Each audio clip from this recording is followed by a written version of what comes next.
Thank you, Mysterious Voice, and welcome back to Around the Weird, a booktube channel where we talk about the weird and the unusual, but we also talk about movies as well, which we do on a monthly basis. I am joined as usual by Lucas from the Bits of, Strike the Sun MD.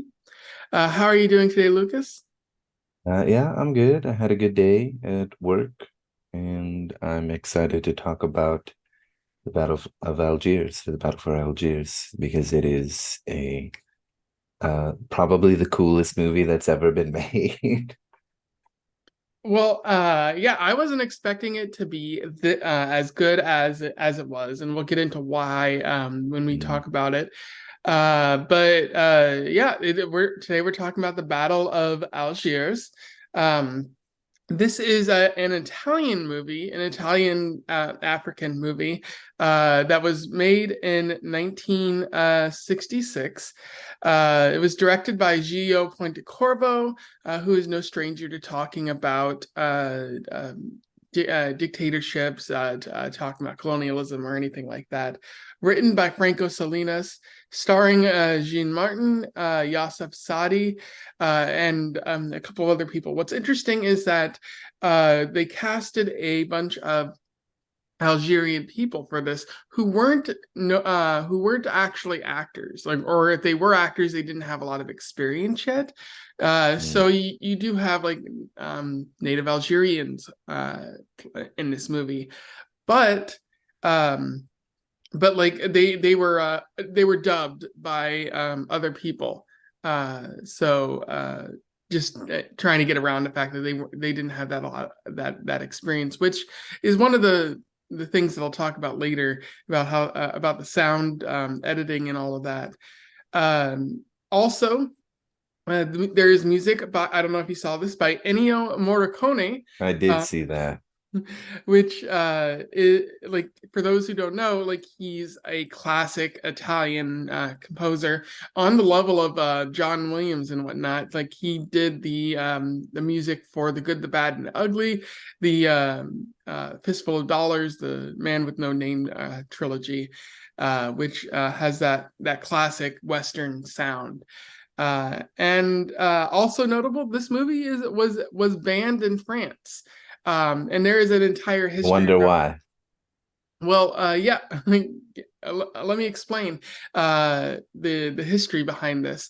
So, like, uh, in the I think this goes back to World War II. And Hitler invaded France, and the Third Republic fell. And then after World War II ended, Charles de Gaulle helped found the French Fourth Republic. And uh, like, because all these different nations help, or and all these different colonies helped France, and Britain and America, like, sort of defeat these oppressive powers. They're like, hey, we want our freedom. And France and all these other places were like, no, you can't have that. And one of those places was Indochina, the in Vietnam. Uh, they fought against France, and Vietnam ended up winning, but would later have to fight the United States in a big old mess. But a few years after that, you see Algeria, and the Algerian question, asking for their freedom. And What's really interesting is that this entire conflict nearly destroyed France. It's such a fascinating moment in French history that nobody talks about, Damn because it. it almost led to a civil war in France, and it almost led What? to a coup d'état in France. Uh, What? Opinions were so divided on Algeria, because, like, some were like, hey, this is like a colony that we all visit, and other people were like, no, these people should be free. Colonialism is bad. And Like, you see all this terrorism and guerrilla warfare that it takes place in this movie, eventually leading to France deciding to grant Algeria its independence, which led to the fall of the Fourth Republic. It's so funny. Eventually, Charles de Gaulle had to step in again, rewrite the constitution, and you see the modern French Fifth Republic. This nearly destroyed France. Ah, They damn, had I to didn't know rewrite their that. yeah, they had to rewrite their constitution just to support it. It's such a I Wow. encourage everyone to go out and read this, but like it's important to know that history when going into this movie. So yeah. Um, Anything to note about that, Lucas? Well, I didn't know any of that. I mean, I knew some of that, like the first half of what you said about, after World War II and the wars with French Indochina. They even mention French Indochina. The lieutenant or the general, I forgot what his rank was, but he talks about this kind of thing happened in French Indochina, but we lost there. But I didn't know about this nearly leading to civil war and that kind of thing. Although I guess the movie does kind of hint toward that like because they have so many newspaper journalists there Hmm. that they're like what they say has a lot of sway in Paris and that and in all of France and that kind of thing. But we can talk about that later because that's I think one of the coldest, hardest lines in the whole movie when he has that final speech to the press. Yeah, yeah. He even asked like why is there a Sart on the other why our Sarts are always on the other side? I'd rather not have Yeah, him as a foe. So yeah. kind Well, of that's a noting little bit earlier in the movie, but yes, yeah, how definitely. deeply divided the French people are here. But Yeah, that's right. yeah, so moving into the movie itself, the movie begins in media res, as they say, with the French military torturing a some poor Algerian sort of uh, rebel Hmm. for hideout information. They then they get that information and then they head over to where the hideout is, and they search it and they find a false wall where they begin pointing their guns and saying, "Come out." Ali La Pointe. That's where we meet the sort of main character of the story, Ali Omar, as he's known, his real name, but like his alias is Ali La Pointe. They tell him to come out, or they will blow up the building, and the movie then flashes back to where everything starts, and has probably one of my favorite moments in the movie. With Ali, sort of, he's running a street game of gambling, and some woman, snitches on him and says he's always doing this, and Ali proceeds to run, and he makes it Hmm. pretty far, but then some colonialist French dude trips him. Yeah, Doesn't even know that he's running from the police. He's just like, oh, this guy's running, I'll show him. And yeah. he trips him. Ali falls on the ground, and then he looks at the man and sees the police coming, and he's like, I'm gonna take my chance. He just punches that dude in the face, or headbutts him. I can't tell what exactly happened there, It but hits him hard. yeah, he deserves it. Like the dude, like it shows the colonialism and the racism that exists towards Arabs in their native home. Yeah.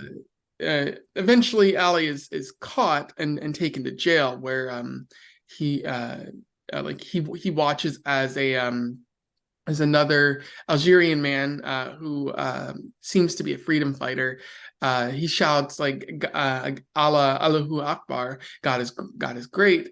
But he's taken outside and executed by guillotine, which is notable because the guillotine is a French invention. It's a colonialist way of execution. Uh, Mm. a little subtle gesture there, but Wow. what did you think of this entire sequence? Well, yeah, I definitely felt the same that I enjoyed that introduction to Ali. And I also wanted to punch that guy directly in the face. It's I guess it's a meme more about like not really a meme, but in my mind, all I could think was like uh when people say like if you see somebody stealing diapers from Walmart, no, you didn't. Hmm. Like if you see somebody running, no, you run from the police, no, you didn't. Well, Right. that was what I was thinking when I saw that, but I know it's not quite the same thing, and I know he didn't actually know he was running from the police, but that was my first thought because I knew he was running from the police. Um, and I didn't think about the guillotine being a colonial weapon, I suppose, or even make that connection that you did. So I'm glad you did. I did, however, learn that the sort of method Ali soon after becomes entangled with the rebel group, not entangled, but intertwined with them and starts working with them. That whole sort of pyramid scheme of when they find two people and those people find two other people so that like the head has recruited two people and those two Yeah. Yeah. people, yeah, that kind of pyramid thing. It's not exclusive to Algeria. This kind of thing has been used before, but I had been talking to a coworker about this, and he had actually done a little bit of about this movie, and he'd actually like knew a little bit about the Algerian War and told me that like a lot of, I guess, historians and scholars say that the Algerian rebels or freedom fighters or whatever you want to call them. I forgot the name that they used in the movie for their movement or for the movement, but that like in Algeria it was sort of perfected and done the best um, in that it was the hardest sort of code to crack, which I guess would explain sort of how the maybe the war got out of hand, and why there were such extremes that we saw in the movie, and why I guess maybe it led to the Civil War, possibly, or the near Civil War. Um, I love the introduction. This movie has such immediacy to it Hmm. that sets the stage. And it has a sort of feel that like it just feels like you're there. It feels extremely real in some Yeah. respects. Um, so it really almost feels like a documentary to me at some points. Obviously, it is very well acted, but uh, it's kind of my thoughts on the beginning. Yeah. It's the FLN if you need a Oh yeah, yeah. reference for Thank that. you. FLN. I knew it But was three letters. yeah, I agree. There's a sense of immediacy that it feels like it's a documentary. Um, and uh, yeah, it is interesting to see the how it sort of develops in this Yeah. pyramid. Important to note that like this is just Algiers, the Battle of Algiers, but like there's still a war going on in other places in the mountains of Algeria. Yeah. So this is just like one front. Like it's why the the French are having trouble in the city. Imagine what it must be like elsewhere Yeah. in the city. But yeah, at this point, Ali is recruited into the FLN. He doesn't really take that much persuading. Um, Yeah. like there's a head honcho guy, Ben Mahidi, Yeah. I believe is his name. And he's just encouraged to recruit people. Uh, and there at this point, like one of the cooler moments is just like the terrorists, I don't know, like the FLN members begin grabbing guns. They're often given guns by women, uh, uh, Yeah. which is a notable part of this war in that the like women were used as bombers, women were used because no one was really looking at them. Right. And they begin like grabbing guns out of increasingly silly places and just Yeah. shooting the police officers, making it very difficult to to sort of do their job, which is the goal of guerrilla warfare. You Yeah. can't really fight them on a maybe a technological front or even just face to face. So, but you can fight them behind the scenes and just make it difficult for them to continue their occupation. Yeah, it's a But very sort of sporadic way of fighting. There's no, I mean, there was an organization behind it all.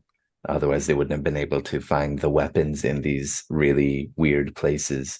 But it's sort of just like it did very well. It did show like what guerrilla warfare looks like in a city, even. Um, and it's very kind of sporadic here and there, um, hard to contain and hard to predict where the next attack is going to be, how it's going to come. um, and I thought that part was brilliant. I did like, um, in a way, like I felt the movie was obviously sympathetic to the FLN, but was not shy about showing sort of the brutality that and the methods that they went through to show like what they were doing and why they did it. Like before anything really gets started, before things get really severe in Algiers, they like do a cleansing of their own people. I remember there's like on a not telecom, not teleprompter. I can't think of what the word is. But there's some loud message that somebody's passing along through the city about like if you want to be like part of the FLN, but you're like drinking, that's an offense and you will be punished for that. And if you're doing it again, you will be executed. Uh, which is pretty brutal. Like these are supposed to be the good guys. I mean, they're fighting the colonial forces, but you know that's not. Perhaps it is necessary. Um, they had some other things too, not just like you're drinking. That would be like a religious aspect to their thing, I think, right? yeah, yeah. But so that's sort of a religious purity, but they would have had to be extreme for other measures too, which I think they do mention. Um, but it's very realistic in the sense that it shows like you know, as brutal as that is, like this is sort of the way a lot of these kind of movements do start or develop to make sure that you know eventually there won't be any like traitors, I guess, or people who aren't fully dedicated to the cause in some respect might give up, even if they don't become a traitor or whatever. Um, and yeah, the FLN does not look great here.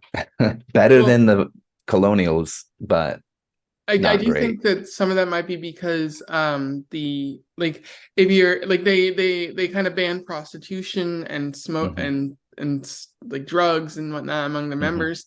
And I even see Ali like smack a cigarette out of a guy's hand. Yeah. And that might be because like obviously if you can't think clearly if you're drunk or something like that, but Mm, also like it'll give the police an additional reason to harass you if yeah. you're doing any of that. So like he's just I think it's looking out for his people and sort of like sort of also a PR front as well. Like Right. oh look these people are sort of morally righteous and Right. Yeah. even though like they don't need an excuse like they don't need like to be pure in order to merit like not being oppressed by a colonialist invader like they it would earn them some points if they were Yeah. so Change, radical change like what the FLN wanted is very difficult to convince people who just want to live and survive, even if they don't like the, you know, French colonials being there, uh, and would prefer to, you know, have their own sovereignty and that kind of thing. Like there are people who are just want to live. Hmm. Uh, so if you can get some, I guess, moral bonus points in that respect and show like we're the good guys here, uh, even if some of the threats to their own organization, like execution, are a bit extreme, they can show like, look, we are morally righteous, religiously righteous too, uh, and yeah, I guess as you say, also like the not doing these things will keep the colonial police from uh, getting on them and possibly finding information. Uh, anyway, you said something and it made me think. Uh, I did learn that a lot of the movie was div, uh, it was done in production in Italy and then with Algeria, um, and their film industry. But a lot of the people that were around at the time in Algiers gave some advice about what it was really like and what were the methods and tactics. So that's, I think, a large part of the verisimilitude of it and why it feels so real. Yeah, It's pretty. yeah. Verisimilitude, that's a good word. But moving on, there's tighter police control at this point, checkpoints. I think an old man, there might have been like some action, and then like an old man is just working on something in the street, and a bunch of the French tourists, the French citizens who live in this place, Mhm. refer to him as a dirty Arab and say, "Oh, he did something," even though he didn't do anything, kind of Yeah. showing the racism that exists as well. And then the police officer who just is tired of all of this happening just decides to bomb in the Arab quarter, Yeah. in a pretty heinous moment in the movie. People die, and it really shows how easy it is to sort of hurt these people, and there's no consequences because again, this is the police who are doing this. Yeah. And if I recall correctly, sort of it escalates rapidly from there, all the action and violence, because then we start to see some very lovely women go to different places holding these very nice purses that they just place in these public squares, public locations, um, with bombs inside, uh, and innocent people who are not the police necessarily, but are uh, colonists, I guess, or Hmm. colonial people who are visiting, or colonials who have moved there or whatever, uh, die in these violent actions that are repercussions of what that police officer did in his own anger, uh, to really further instigate the oncoming violence. Uh, what did you think of the this sort of very rapid transition? Oh, I thought it made sense. Like, Yeah. you bomb us, we bomb you back, and the spilling of blood it happens very quickly. Yeah. I don't think it would have ever like not gotten out of control because Yeah. France and these colonialist, uprisings and whatnot, or these revolutions, like Mm, it was happening at a time where like people weren't really willing to give up on their control. Like they never really right. historically have been willing to give up on their control. We're seeing that now even with Palestine, free Palestine. um Mm, and like you like the revolutionaries have to make it difficult. So you start with the police, but then you also show that like because these people are inherently racist by existing in this society as upper class, like the Arabs are a lower class in society, like it makes sense that they would do this, and it feels wrong, um but also how else do you draw attention to your cause? um yeah. because no one's really listening. Uh, and like, sure, it's wrong to just kill people like this, but you have to understand how it got to this point in the first place. Yeah, I mean, I think this is the kind of thing exactly that would have led to such tensions in Paris and in the rest of France. Obviously, the hard right hardliners would have been saying like this is an affront against all good things, all moral things. These Arab people are, a disgrace to humanity, killing innocent people or whatever. But maybe more sympathetic people would understand like although those people shouldn't, it's a shame that they died. They are there, as a because of colonialism and actions already taken, and they wouldn't have died if there hadn't already been uh, colonial forces, imperialism, and so on and so forth.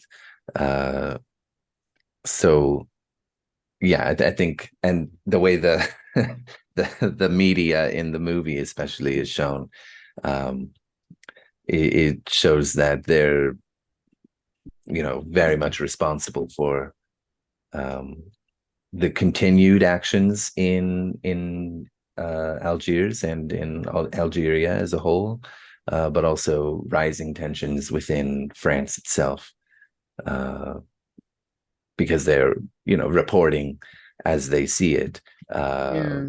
what's happening. It's very interesting. It does feel wrong. At the same time, I don't really blame the FLN because it's like, well, this is what happens. Yeah, the media, it seems, has never really been good at accurately portraying revolutions Right, and colonialist violence and genocide and right. whatnot. But yeah, at this point, we come to know a very interesting character in this movie, He's my favorite Philippe character. Philippe Mathieu, who is not Yeah. actually a real person. He is based on an act, like a couple people Hmm. who served in both Indochina and Algeria.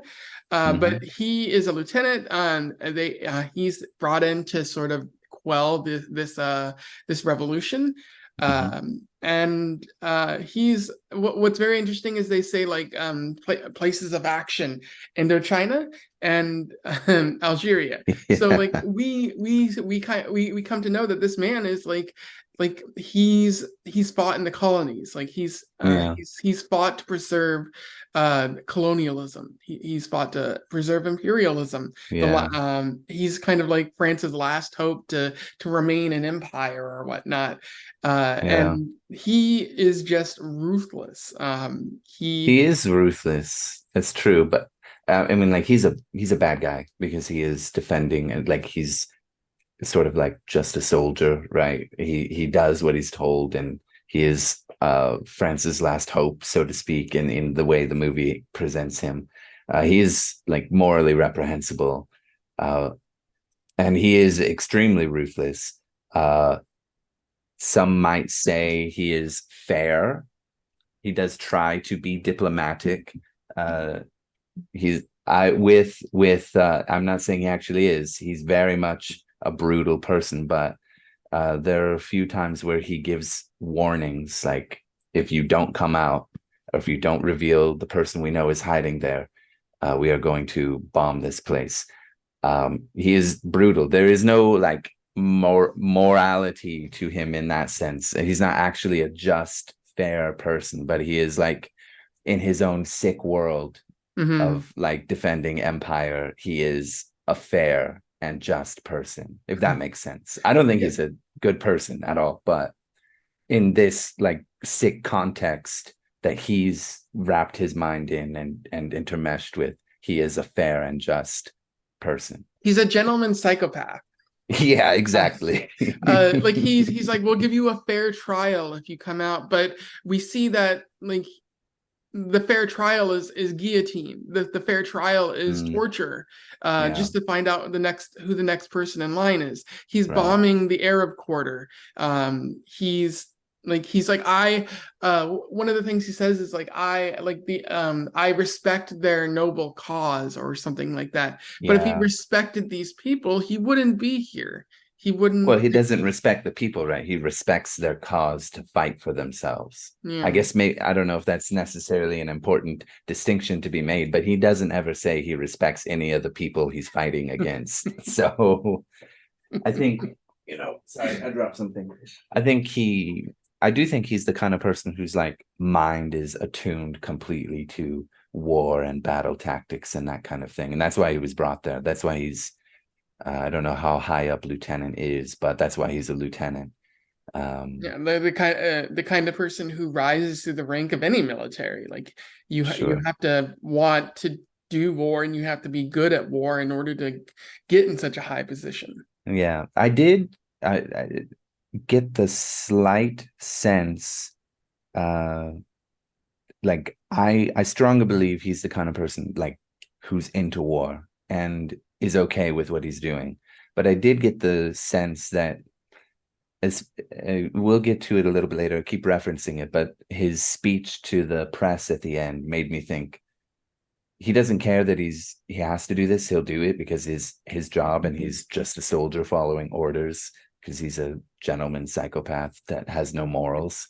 But I did get the sense that he didn't actually agree. I get with the war, I guess also because he said like I respect their noble cause. Not that he respected the people of Algiers or the FLN, but I think this is probably um, like I know it had a lot to do with like Algerian people making the film, but I think this is kind of just to have some kind of it's not realistic, is what I'm trying to say.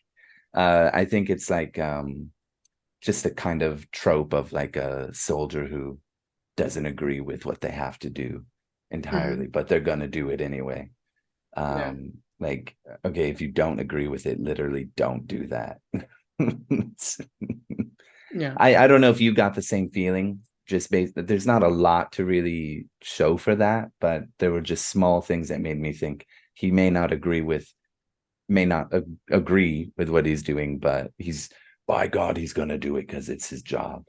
Yeah, yeah. Uh, And no, that's the essence of Matthew right there. yeah, Um kind of sick with this or sick of all this BS by the yeah, time the movie's nearly over. He's just like, I don't even want to do this. I don't want to be here anymore. yeah. I think to be honest, probably what set him off. I can't remember exactly what he said, but I think it's because he had already been in Indochina, which had been a terrible, terrible war, which became worse when America decided to have their turn.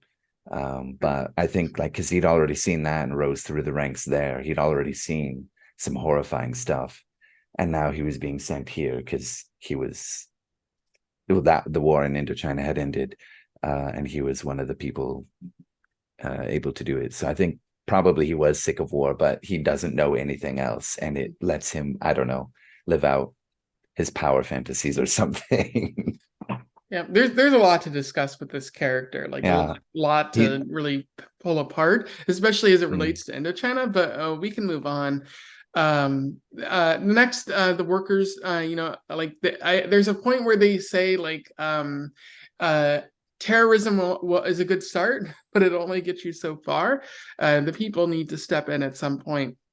And this leads to a worker strike as the UN is considering the Algerian question, which is what it was known at the time, which is historically accurate.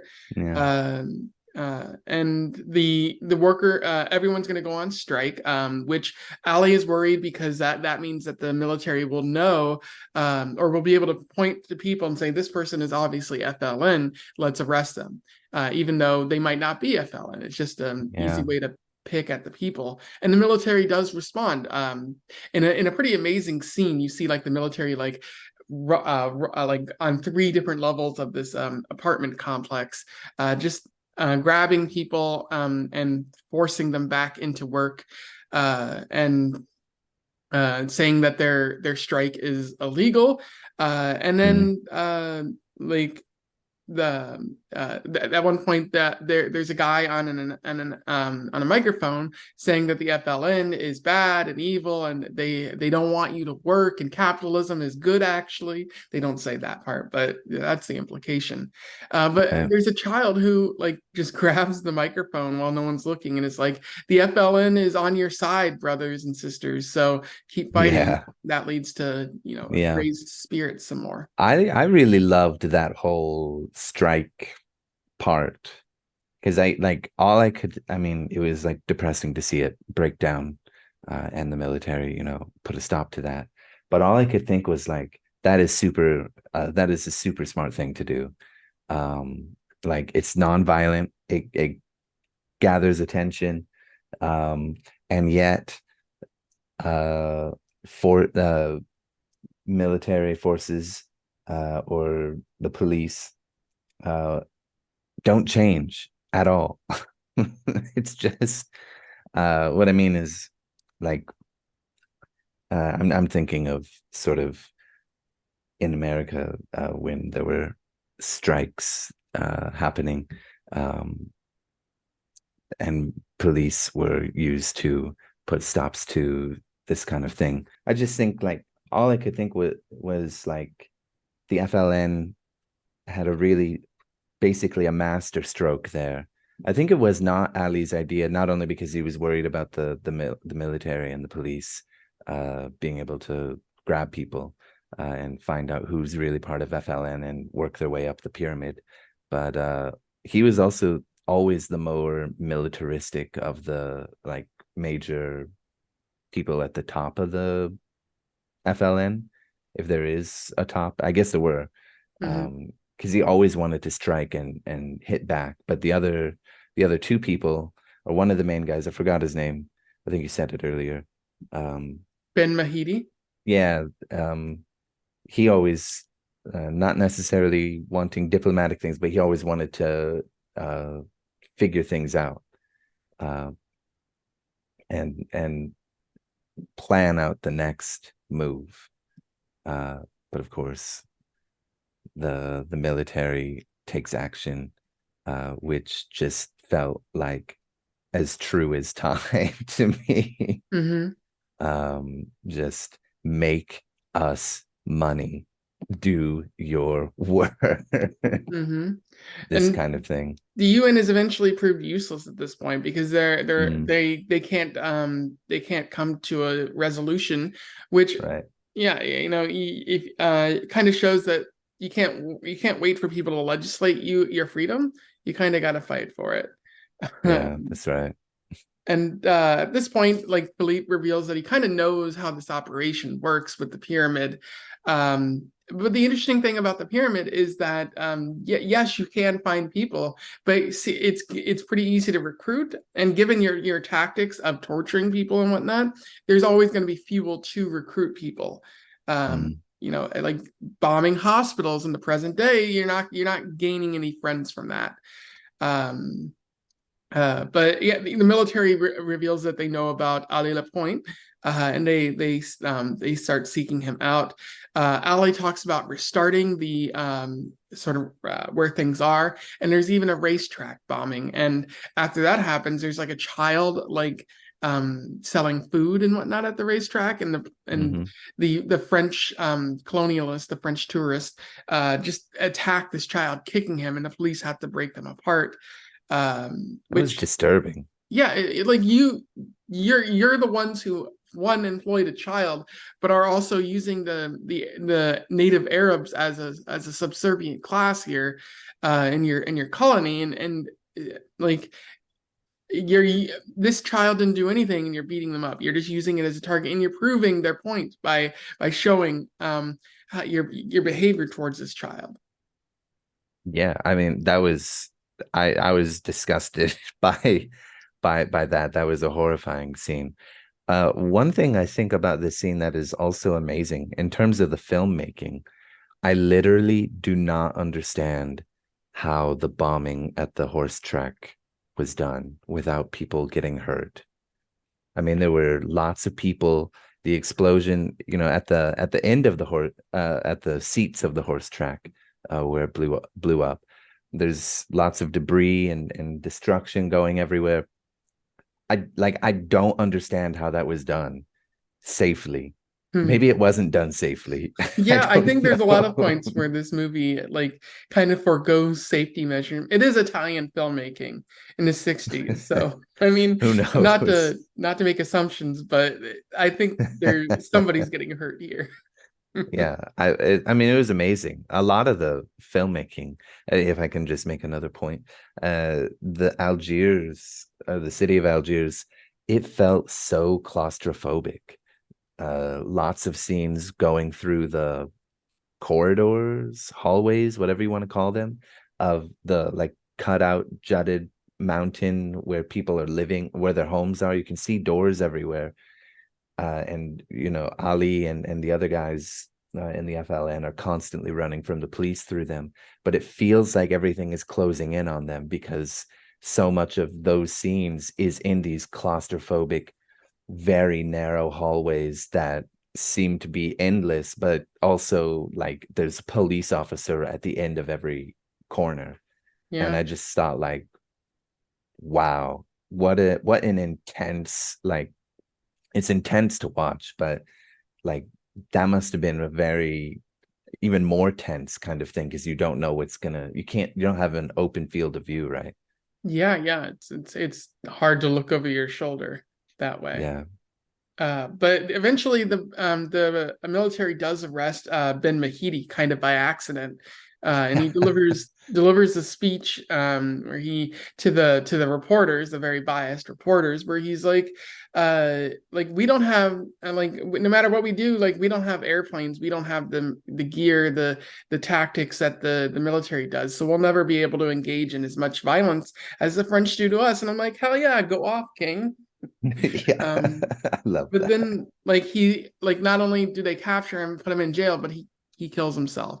And there is Mm. a good question that the media does ask at this point as well, where it's like you said you had him bound and whatnot. They say to Matthew, but like how did someone who was bound like manage to turn their clothing into a rope and hang themselves? Yeah, that's Um, right. And he and gives a Matthew non-answer. Yeah, yeah, what did he say? Matthew's I like forgot. really angry at that, and he's like, that was a spokesperson. That wasn't me who said that. But like they never ask how this man was able to kill himself or like Yeah, I remember that. And just his answer, like, God, he is such a morally reprehensible guy. mhm. Well, something I just thought of is like, are they like is the movie implying that like maybe Ben didn't kill himself, that he was actually maybe beat to death? Yeah, they did at that point really start to question him a little bit about their methods. I think they did ask another question about not only that, but I watched it a month ago. I can't remember everything, but I think they did ask him two questions, and Lieutenant Matthew really resented the implication Oh yeah, no, of both like of them. one of the reporters is like, I'm not sure why my people are like circling the issue without addressing it, but let's call a spade a spade. This is torture. Yeah. You know what? One of those questions in that part, it was an American reporter, but they were not speaking English. It was a dub over them. And I thought that was so funny because I've noticed in Italian films of that time, especially like The Good, the Bad, and the Ugly, you see this same kind of thing. There will be somebody speaking in English or, at least another language or whatever. Let's say The Good, the Bad, the Ugly. Do you remember when Angel Eyes is talking to the Civil War veteran who's lost both of his legs? No. He's like outside of a pub. Okay, well, it's okay if you don't. The Civil War veteran was part of the South, the Confederates, I think, if I remember right. Um, and this guy is so clearly speaking Italian, the way he's moving his mouth, because every word is like ending with his mouth open, like a vowel sound. Mm. But you see the mouth moving. I don't know. whatever, and then you hear like, "Hey, Angel Eyes," but his mouth is not saying Angel Eyes. You saw that the same thing happened in when the American reporter asked a question to Lieutenant Matthew, and I can't remember the other movie, but I've seen an Italian film uh, from this time period where the same thing happens. I don't know what it was about Italian cinema at the time, but I do kind of respect that they were like, I don't even care if they can speak the language I want. Yeah, yeah, that's yeah. I just want the actor. We'll fix it later. I respect that. I like that a lot, actually. It's like we'll fix it in post. Like Yeah. we don't have the sound gear to capture like Mm. the the sound effectively live, so let's do it afterwards. Yeah, that's right. We don't have the actor and we don't have the sound gear, so whatever, fix it in post. Anyway, not to break the seriousness of the discussion, but Hmm. I remember that coming up at that time and I was just laughing because the dub over was pretty horrifically placed over his voice, his speaking. Uh, Yeah. anyway, Yeah, after that, Matthew then arrests the head honcho, and he arrests another person who is the person we see at the beginning of the movie, who's mhm, tortured for the information about Ali. And I think Matthew even is told that Ali is still in the city. Like one of the women says, "You'll never destroy our movement," and he's like, "Yeah, this woman is saying that Matthew's or that Ali is still in Algiers." And mm, so the military then comes for Ali. He's hidden behind the wall with three other people, another man, a woman, and a child, who has yeah, kind of been like a right hand through the movie, supporting the cause. And Matthew and everyone are like, "Come out, and we'll give you a fair trial." Again, fair trial, right, and we don't want to have to kill you, but you're like, like this is what it's come to. And the at that point, I think, as they're counting down, uh Ali says to the other people, "Anyone who wants to go can go. I don't trust them." Fair, like what he's seen, what he knows, like that's yeah, the best response there. But none of them yeah, choose to go at that point, so they just bomb it, and Ali is presumed killed, which is a very yeah. That sad made moment. me I liked Ali the whole movie or Ali. I thought he was a great character. My favorite was still Lieutenant Matthew because he was just interesting. I guess he was a little bit more well-rounded as a character because Ali was always like had a great cause and obviously was much more moral, even though his methods were not necessarily because of just necessity for his cause. Um, um, but at that point, like when when he says, "If anybody wants to go, you may go," but he's gonna stay there. I thought like I had so much I had respect for him before in the film and I really liked him, but that moment, like he's showing compassion to his compatriots, like he would understand at that point, like if they want to continue to live, even if they'll be punished, like he's not going to hold it against them. He still respects them and he will uh you know glad maybe not gladly, but like um understandingly let them do what they must.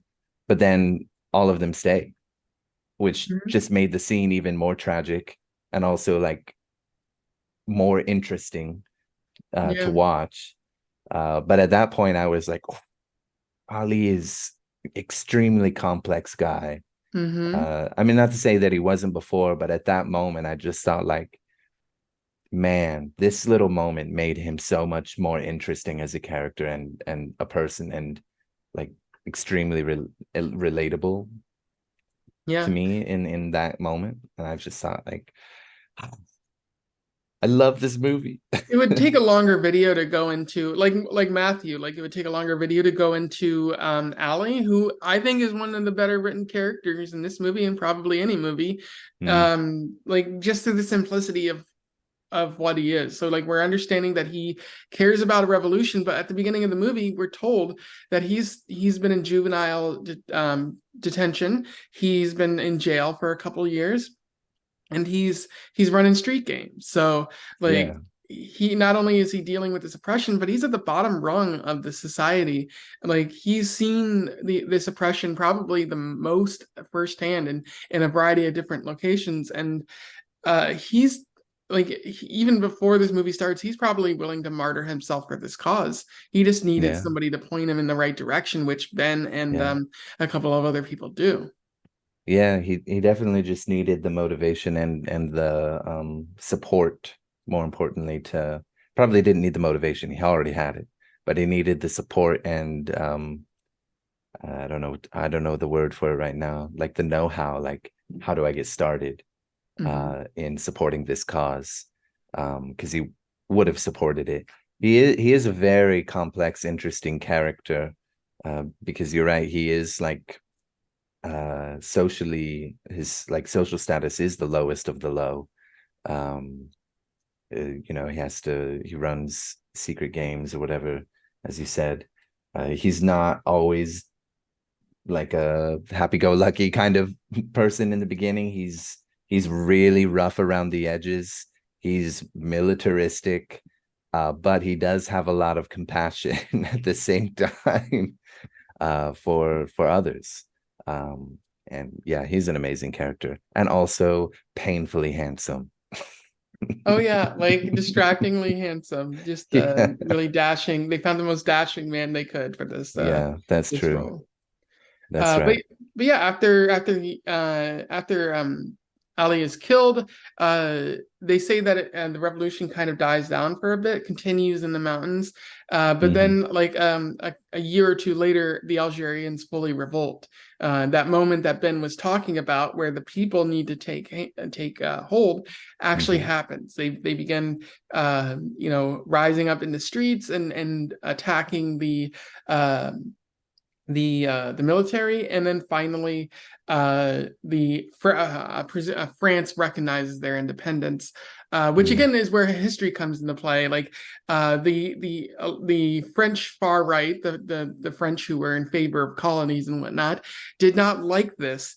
So it nearly led to a coup d'état, a civil war, and like they had to rewrite the constitution and create an entirely new republic out of it, the modern Wait, republic that can you you stop for see. a second? Did you say the far right was trying to overthrow the government?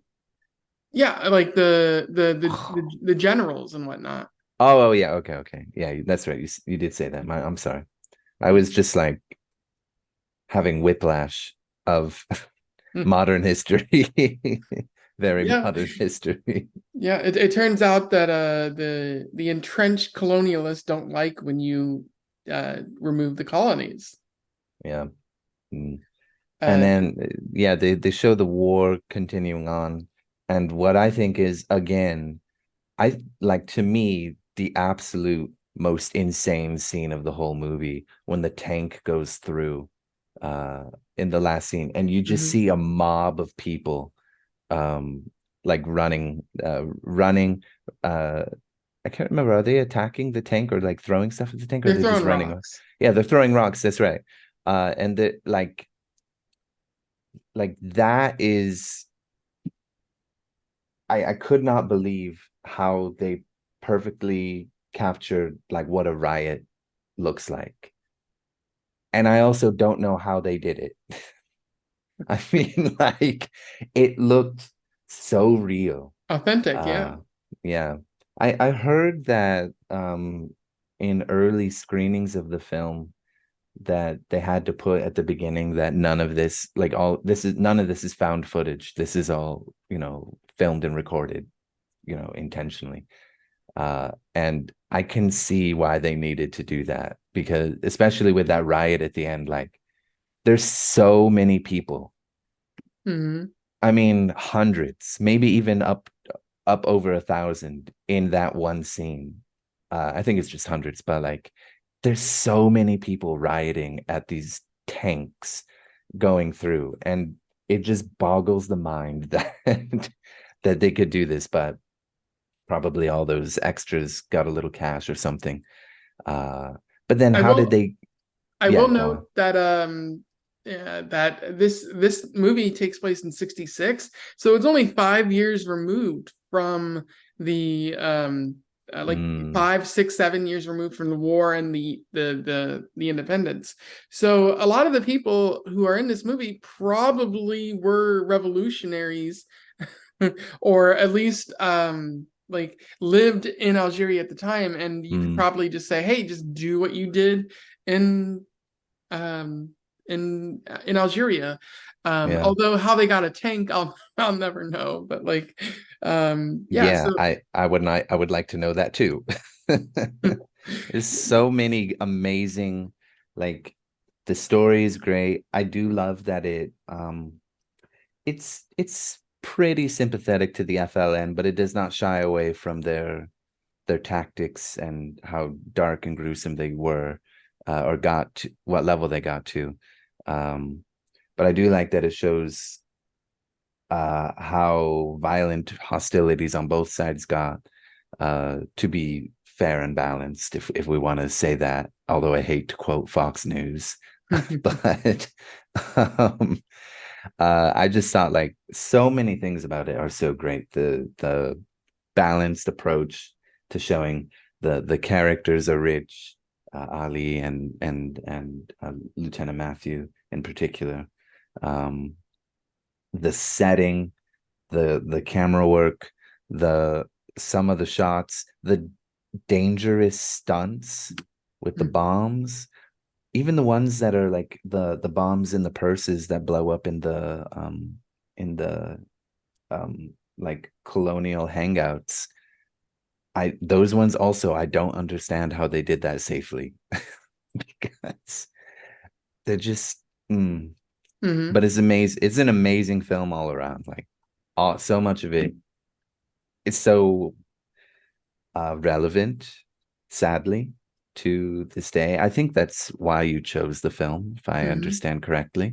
Yeah. Um, and yeah, it's just mind-boggling how well made it is. Yeah, for me, like I love the tense bomb scene. Again, the tension in this movie is really great.